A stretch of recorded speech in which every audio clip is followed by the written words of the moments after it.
ده شكل الكيكه النهائي يا جماعه.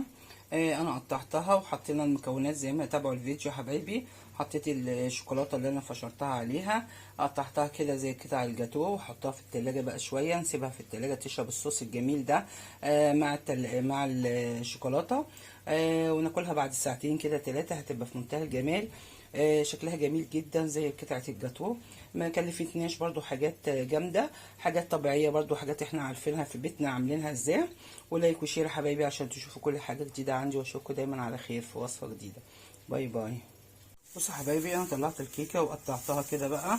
الفكره بقى اللي احنا جبت شوكولاته، عندي الشوكولاته دي.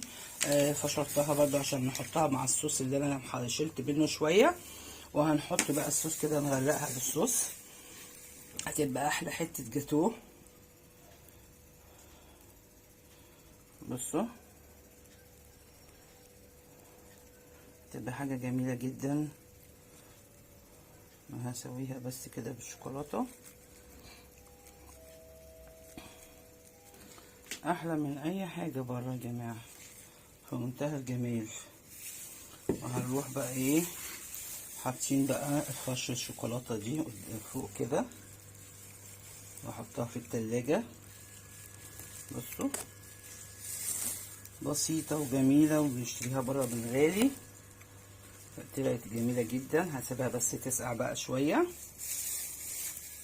هتبقى كيكه جميله جدا بالشوكولاته في منتهى الجمال. هسوي بقى الصينيه وهنقدمها، وثانيه واحده خليكم معايا.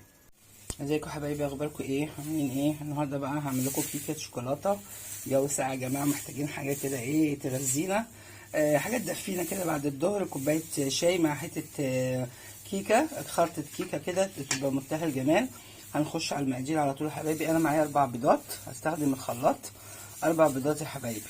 ومعايا كوبايه ازيكم حبايبي، اخباركم ايه؟ عاملين ايه؟ كله تمام. النهارده بقى هنعمل كيكه شوكولاته. كيكه شوكولاته بتبقى سهله جدا وجميله. وهخش على المقادير على طول.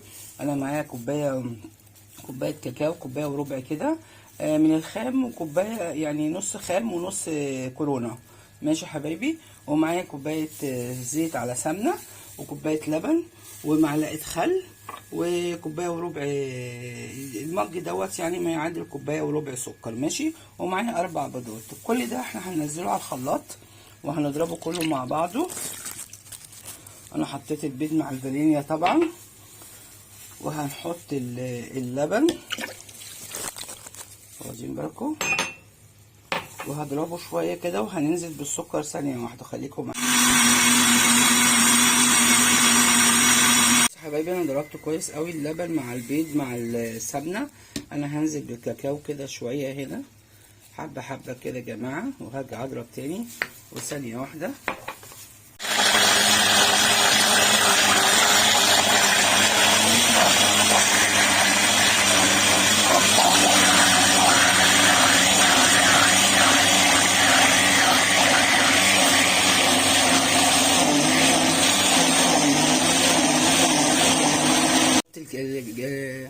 البيض مع الزيت مع اللبن يا جماعه مع كاكاو، اديته نص كوبايه ميه برده، حطيت له معلقه الخل، ضربتها كويس قوي، بقت كويسه جدا.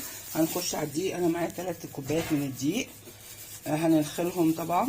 حطيت لهم ذره ملح، وهنحط كيس بيكنج باودر، وهننزل بالخليط الجميل دوت عليه. تبقى كيكه جميله، كيكه شوكولاته جميله جدا. برضو بره غاليه جدا، واحنا بنعمل زي ما قلنا كل حاجه نعملها في بيتنا. ادي خلاص كده احنا دخلنا الزيت كله، الدقيق مع البيكنج باودر.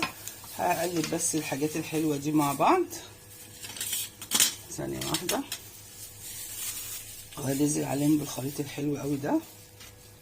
وهنحضر الفرن. انا مولعه الفرن يا جماعه على 180، وهنحطوا الحاجات ديت في نص الفرن ثانيه واحده. هننزل بقى بالحاجات الجميله دي عليها، وهنقلب. حاجه جميله جدا وسهله، وما بتاخدش وقت كله في الخلاط يا جماعه. انا بلم بس كده، احنا مش عايزين طبعا ندخل كل المكونات مع بعض. كيكه حلوه قوي وكيكه جميله. وهنعمل لها صوص، هناخد شويه من الصوص ده هنشيله عشان نزينها على الوش. وهنحط عليها شوكولاتايه كده الشوكولاته بقى محتاجين دفى كده، ومحتاجين حاجه تدفينا في الساعه دي. الجو ساقعة جدا عندنا في اسكندرية يا جماعة والله، يعني شفنا اسبوع جميل الحمد لله. انتوا عندكم في القاهرة ايه بقى؟ بصوا هلم بقى المكونات كلها في ثانية واحدة. ادي السمك النهائي اللي انا عايزاها تقيلة كده، عملتها على بحيث اللي هي انا هنقلبها كده، وشلت كوباية صوص برده من دي عشان التزيين يا جماعة، وحطيت ورق زبدة وهحطهم في القالب بتاعي. ماشي، عملت الصينيتين دول تقريبا مقاس دوت 20 يا جماعه، وانا بحب احطه في القالب الصغير ده، وهدخله الفرن. وخليكم معايا تلت ساعه يا جماعه او 40 دقيقه، ما نفتحش عليه. ماشي، انا بحطه على الفرن في الطبق التالت رف على الشبكه. ثانيه واحده.